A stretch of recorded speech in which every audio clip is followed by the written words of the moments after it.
Welcome to Voicing Asian American Actors, a podcast with Asian American actors chatting about the actor's life in and out of the spotlight. Here's your host, Ben Gonio.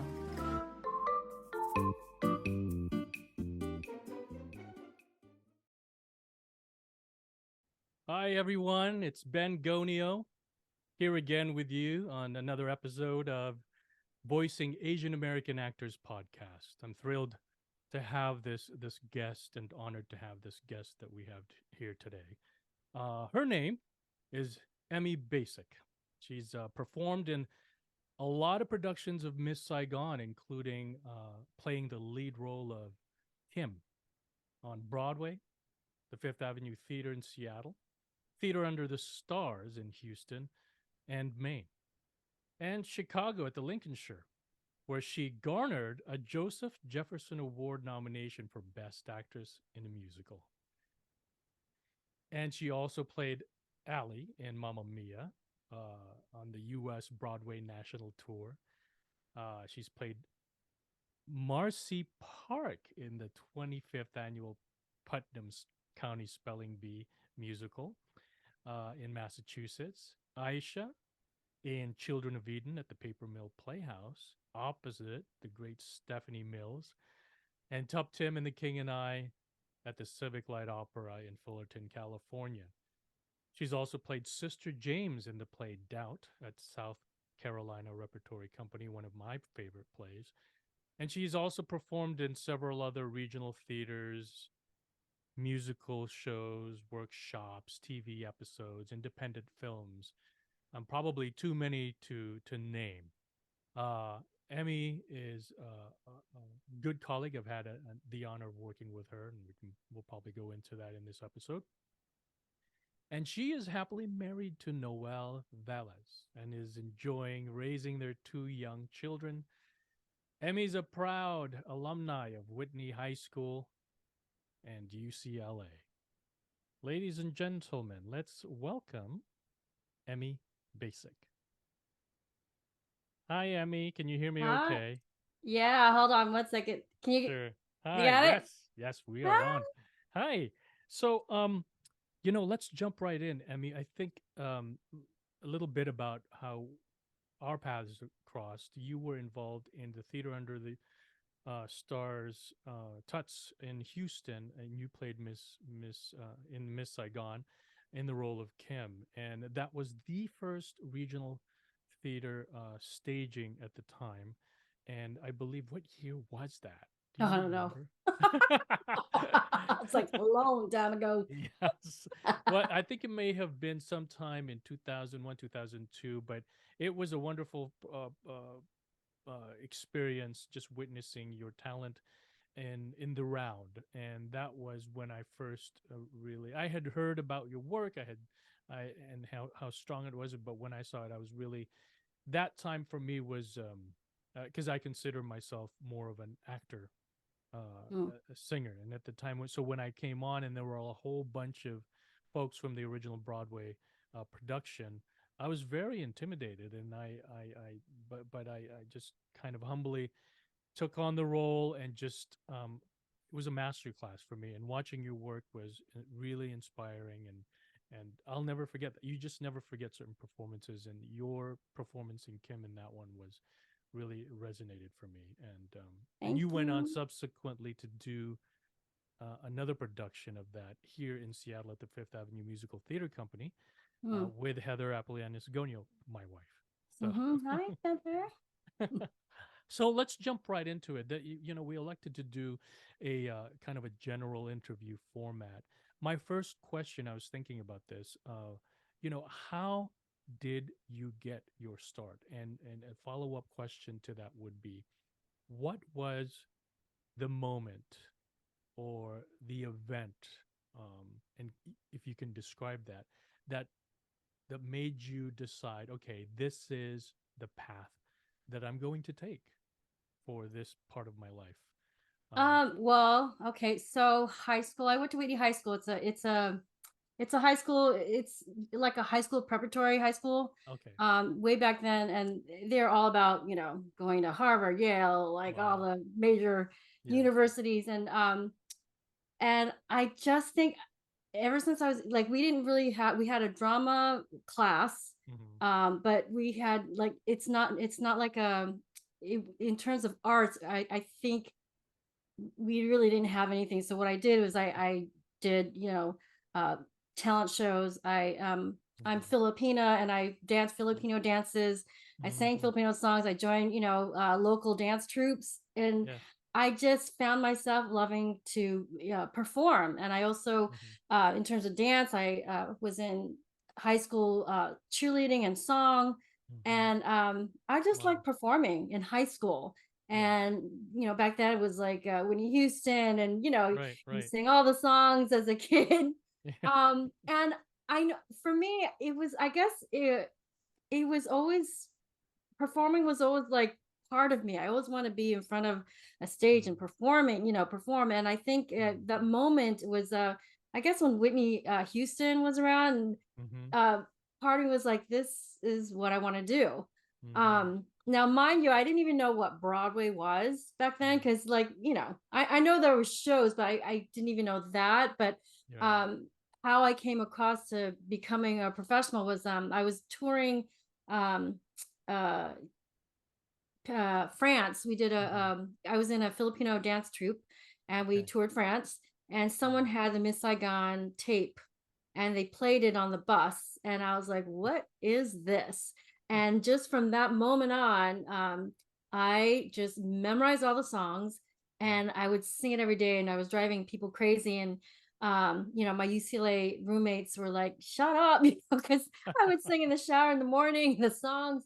And I was part of this, how Filipinos have like beauty pageants. Yes, So I of was part course. of one of them, and I had someone Yes. doing my hair, and I was singing. She's like, they're having auditions Right. for Miss Saigon. I'm like, what is it? Like, oh, I knew Miss Saigon, but I was Right. like, well, how do you get involved with that? And Right. she gave me all the information, and I decided to go. But it was on the same day as my final, Oh, so I just said, I'm gonna go. My final was in the afternoon, and the wow. audition was in the morning. And I knew all those songs, and I came in, Wow. and the guy goes, yeah, do you know the Miss Saigon songs? And I was like, sure, which one do you want to hear? And they're like, they said they made me sing one song, and I sang it. Like, do you know this? I'm like, sure. I was like so confident, and I just came Yeah. from a place of, I loved the songs, and I Right. just sang it. um Wow. and I Wow. never watched the musical, I just heard the music. And then Jody Moja, she was like, could you come in the afternoon? And I was like, sure, what time? She gave me a time, and in my head, ding ding ding, that's the time of my you know final. And Right. I'm like, what do you want me to bring? She's like, you have character shoes. And like, yeah, sure, ding ding ding, I need to buy character shoes. So I was like, I'll be there. And Wow. so I went to go to a dancing shoe store. I bought character shoes, and I remember scuffing it up to make it look Wow. like, I've been dancing. Right. Right. So I Right. and Right. then so I have all my stuff in my backpack, and I went to my final. And Wow. I don't know, it was just crazy. I was just sitting there, anxiety, and then lo and behold, the person that comes in was not my professor, but the assistant, like the TA, teacher's assistant. Uh-huh. And I got up, and I said, I need to talk to you. This is really important, life altering. I need to talk to you. So I went outside, and I said, look, I have this audition.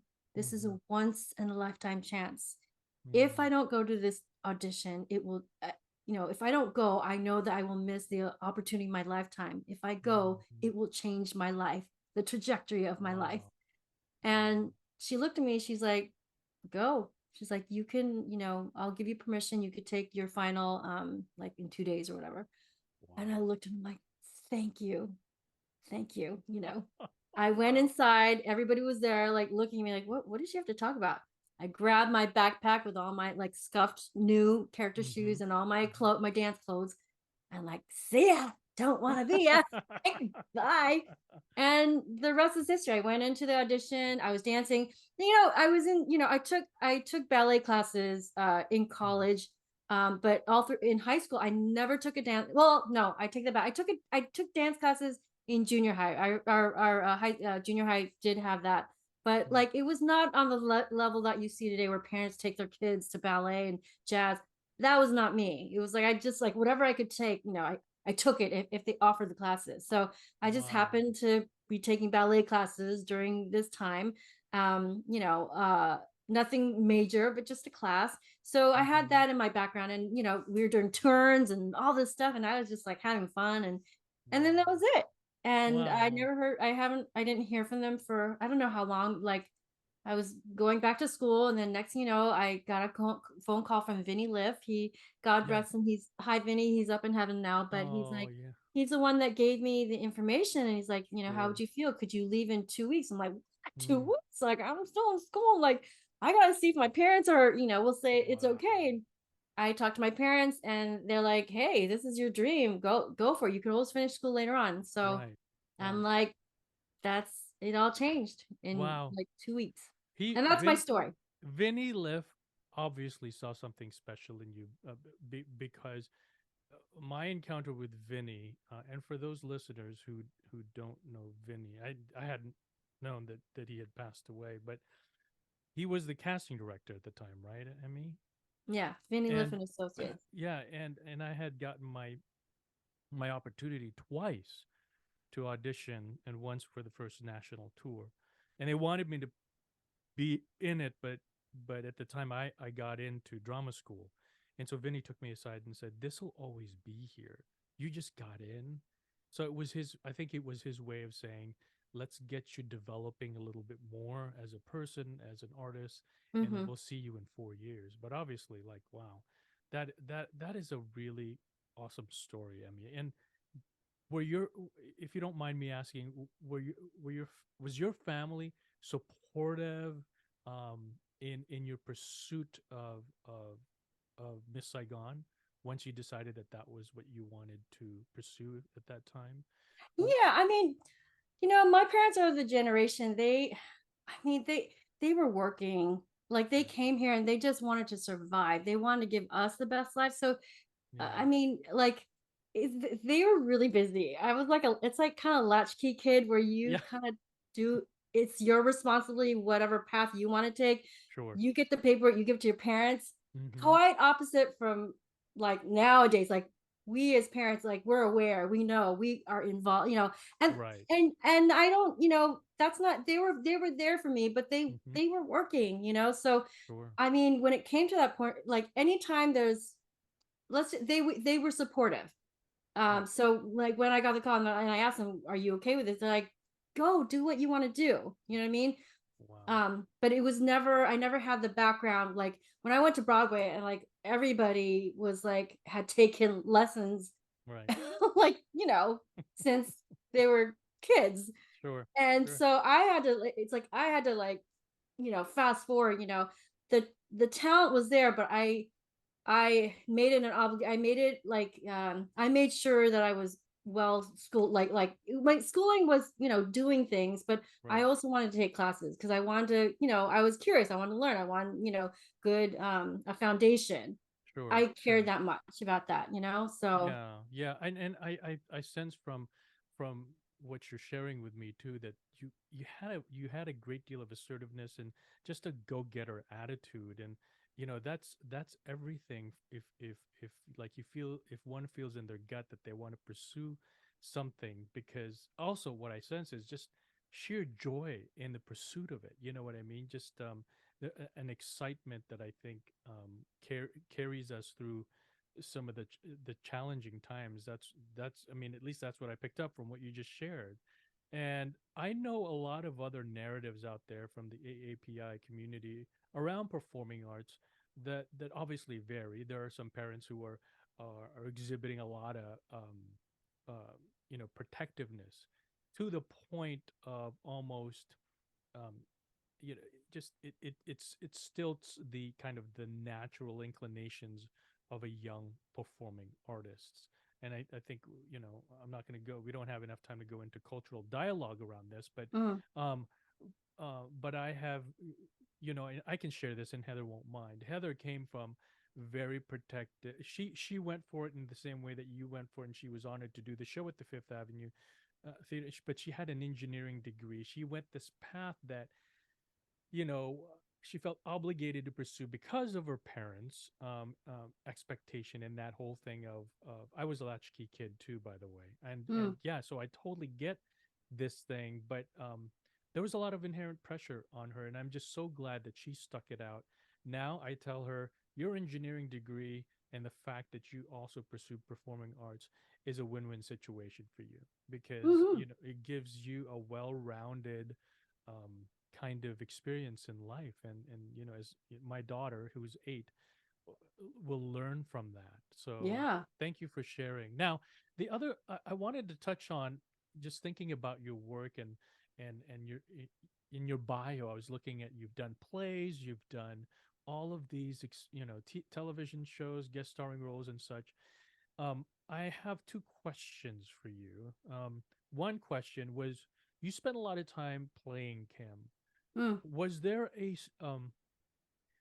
in terms of the material, was there a moment in the book or in a particular song that you found, if you were to look back, I would change my approach to that moment? Or, and then the second follow up question to that was, were there moments during that process, if you recall, that was really challenging for you?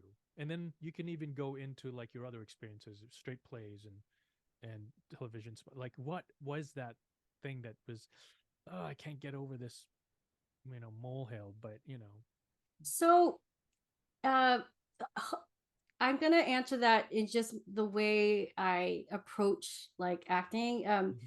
Um, Number one is, I think the number one thing is to be open, because we have our instrument, right? Right. And so you're saying, I think that the more we grow, the more we learn. Yeah. And with every actor that we do it with all the, I played with many Chris's, many Ellens, many, Why? Tui's. Yes. They bring something out of it. And so Yeah. the key thing, I know this is technical, but is listening and Mm. reacting and being open, because Yes. whatever they give you, you give back. It's an ongoing process, and it takes so much it takes focus to be open, but it also Mm. to be open is to be relaxed and to enjoy, because when you're Yes. enjoying, you're relaxed, you're not like stiff. Yes. And that's something to be worked on all the time. It happens in auditions and stuff, Mhm. um we're constantly working on that. So when I do a performance, it's basically like, what I'm hearing from them, Mm. I give it back. Someone does something different, I react that same way. It's like, Wow. Yes. I've been in like so many productions where there's things that happen, Mhm. where like, uh on Broadway, this one thing that like, in someone played I will not cry, and I Mhm. don't know whoever did that. They did it an octave higher or something. Really? So Mm.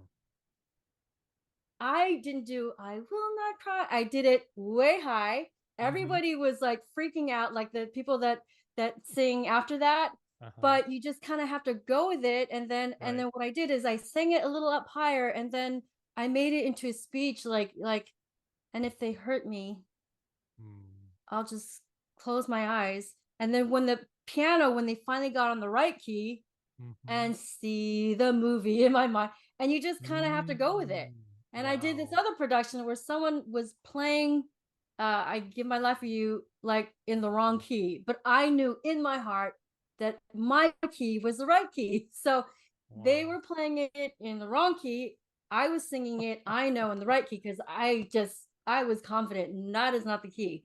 And I kept Wow. singing and singing and singing, and then finally I think they pressed the button, the button that puts in the right key, and then Yes. finally they caught along. But it takes focus, like, and Right. so to answer your question, that it just, you're just bouncing off the people, what they're giving you, you're giving back, to stay Sure. open, and and it's just, it's like it's alive, and through Yeah. that, yes, you do learn more about, like the role, Mm, mm-hmm. how someone says something, you hear it differently, and then it takes you like, oh wow, that was an Mm, interesting moment. That So that's maybe what this is about. Wow. And you just dig deeper and deeper, but right. throughout You. all that is to remain open. And Wow. when your body and channel is open, it's like all this beautiful stuff comes. Oh wow, you said it. And the thing is, it sounds like that one example that you gave where you went up Mm-hmm. happened in the moment, right? It just wasn't planned. It just happened Yeah. based And off of what, yeah, you just go. You are live and you are on your feet. right. Yeah. Yeah, it's one of my teachers once said that the freedom really is in the other person. And what you're getting off of your acting partner. And when you're present and fully alive, interesting things really do happen.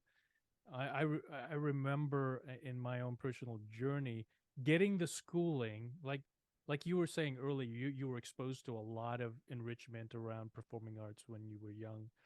Um, when I pursued it, Mm. I came out of 4 years very stilted, very performative, very I didn't feel present. I felt like I was doing my homework. I felt like I was hitting my spots. I was very calculated and heady. Mm-hmm. Uh, and it took a while for me to undo some of the training to get back to what I think you're saying, which is it's you. Be present, be fully alive, get out of your own way and listen. Mm-hmm. And once you do those very simple things with that kind of laser like focus, it's so easy, but it could be very challenge easier said than done. But the ones who are really gifted at it, wow, when they're really present, like you really could tell. Heather, I remember Heather saying something about you. She said, uh, I knew something was very special, like something very special was happening on stage with Emmy, because I felt like she was present, alive, just acting the song in ways that I never, because a lot of um, a lot of the folks who pursued Miss Saigon, like you were saying, had already been exposed by listening to it, and they were inspired to um, continue to pursue it. And by that point, she knew the material, right? But the way you interpreted the role really resonated for her, because she was like, I had never seen an interpretation of that kind of Kim, and even and so it was really unforgettable for her. Yeah. I mean, oh, like to add to what I was saying, Mm-hmm. I also listen to the music. Like when I hear music, oh my God, I am touched. Like someone playing piano, someone, I don't know. It's just, I'm so thankful. Like if someone plays the violin and they're playing and they're open, I connect with that. And then it's Yeah, kind of like, then you like as jazz people that you jam and then you vibe off of each other. But so, yeah, you know, Miss Saigon or like Les Mis, all those shows with the music, and that it just, it's like on top of you, you're listening and it affects you, and then yeah. it spurs out beautiful things too. So Wow, wow. music too is like that. Sometimes I find, when you're lost, take a deep breath and listen, just listen to the music, listen to everything, and then it Yeah. just, yeah. You know, this is great, and we can go on and on about this. And but I love the 30-minute podcast platform, because it really forces the restraints forces us to be creative, and I love the questions that are just kind of coming up for me, because here's one. So, um, please let the listeners know and the watchers know some of your impart some of your wisdom as opposed to this question. What do you what would you advise to a young Asian American in the AAPI community wanting to pursue this, um, and they feel the inherent pressures of trying to, they have a lot of examples already of this notion of success, which is Hollywood, Marvel, this and that, and that's great. There's space for all of that. That's a path. But like, what would you advise young and I would say they're vulnerable and green, and feeling a little bit insecure, who want to pursue this path. Um, what would you advise Okay. to them? Okay. So, okay, first of all, take care of yourself.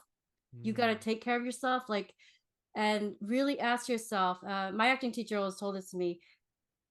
You do it because, I mean, a lot of people say, "Oh, I want to make a lot of money," but yeah, say you make a mhm, lot, and then you're not happy. So mhm, take care of yourself. Have put it on paper. What is your goal, and then just you kind of work every day. Through that. But in yeah. doing that, you are a person. You have to take care of everything. Your health. You have to Mm, make sure that you know how you are going to feed yourself. You have to have a game plan. How am I going to feed myself? If you live in Hollywood, or if you live in New York, or if you're in, Chicago, you mm, need to take care of yourself, feed yourself. You have to have a life outside as well, like friends, mm, mhm. not just theater friends, but just, your Yes. height, whatever friends. Amen. Mm, And some people do charities, some people have hobbies, but acting is a part, that's one part of you, but there are so many other parts of you too. So yes. so what I mean by taking care of yourself, be like holistic. You are a whole person, okay? Wow. So Wow. there's that. Once you have everything, in place, how are you going to feed yourself, how are you going to pay your Mhm, rent, this and that, and how, then you can do the daily tasks of what you need to do every day, in terms of like auditions, taking classes so that you better yourself, networking. It's mhm, not just enough to just do that, but and doing your research. When mhm, you are doing shows, that is your audition. When you are in the show, you are auditioning in front of everyone. So how you mhm, act, how you are with your castmates, and then, in that you are growing. mm, You're gonna feel all those feelings of jealousy and disappointment, and yeah. frustration. Mhm, Be with it, be honest with it, feel it, yes. and then move on. you know Wow. be and Because this is a field, like my acting teacher says, you're gonna be like every day they're gonna say, nope, we don't want her, nope, she didn't, rejection, like Mhm, 99% of the time. But you got to keep at it. And the way I don't know if anyone knows Michael Jordan, but he practiced every day. So for right. me, the way I approached auditions was, that's my Mhm, show. Oh, I get to perform. I get an audience. Woohoo! mhm, And and and when I sang, I was communicating the song. mhm, Not you're gonna working with nerves, but that's something you learn every day. You practice every day with the nerves, and you learn to use your nerves, right? And mm, and when I'm done with my audition, if I know that if I told the story, my song, I knew I was open. I worked on all my crafts, the things that Michael Jordan works every day, the things that you do every day, vocalizing, learning what is this be, all that stuff. If I know that I did my best, I let it go. I'm like, yay, that was an awesome audition. And whether I get it or not, it doesn't matter to me, because I am on the way to perfecting my craft. And then it's just a matter of, am I the type they're looking for? Because if you do good work, they will remember you, and they will write your name down. They'll put you like, oh, this is fabulous actor. You know what I mean? Like, not quite what we're looking for, but God, put it on hold. Put her, somewhere in the notes. So it's a numbers game. Just keep at it, keep going, and then just one thing leads to another. And then, once you are there and you finally doing the things you want, then you could be, more picky about what roles you want to do or whatever. But work begets work. mm, And you were always, just always be on your best behavior. yeah. um Yeah. you know Yeah. and all the things that happen, the feelings you feel, you should not say, oh, I shouldn't be jealous. Yes, it's a normal feeling. And then you move on, Wow. because we all want that part, but Amen. it goes to one person. And then be, gratitude, gracious, if that part went to your other Asian best friend, yay, good for them. You're Yeah. feeling what you're feeling, but let it go, because the more of us that are out there doing what we love, then the more, it just kind of, everything just gets bigger, and Yeah. people that are now working and have lots of money, tend to do the producing role. Like Leia's producing, that one show in New York. So it's like, so it's all a good thing. You know what I mean? And it's all about really spreading the light, which we're running out of time here, but Emy, I would just want to say, you are a true craftsman women. And I just want to say that, I remember, and Heather would attest to this too, based on her experience, that when you were doing Miss Saigon, you didn't party. You enjoyed yourself, you were collegial, but you went home, you focused, you took care of yourself, and every night, she saw that. And your core values as an artist aligns with mine. This is a very special interview, and it just inspires me, because I'm like, oh wow, it's nice to be reminded of these artistic core values, because resilience, focus, openness, and just spreading light. Thank you so much, Emy. Oh, you're welcome. Thank you. We're gonna wrap this up. Please keep in touch whenever you're up here in Seattle. We would love to have you over. Heather's mom is a wonderful Filipina cook, and we will host you. Yes. Oh my God. Thank you, Ben. Thank you, Emy, for your time. It was an honor, and likewise. Thank you for guests and for listening and watching. Emy Baysic, everyone. Bye, Emy. Ben. Bye. Bye, Ben. Take care. Thank you to our guest, and we hope you enjoyed this podcast episode. Be sure to tune in next time on Voicing Asian American Actors.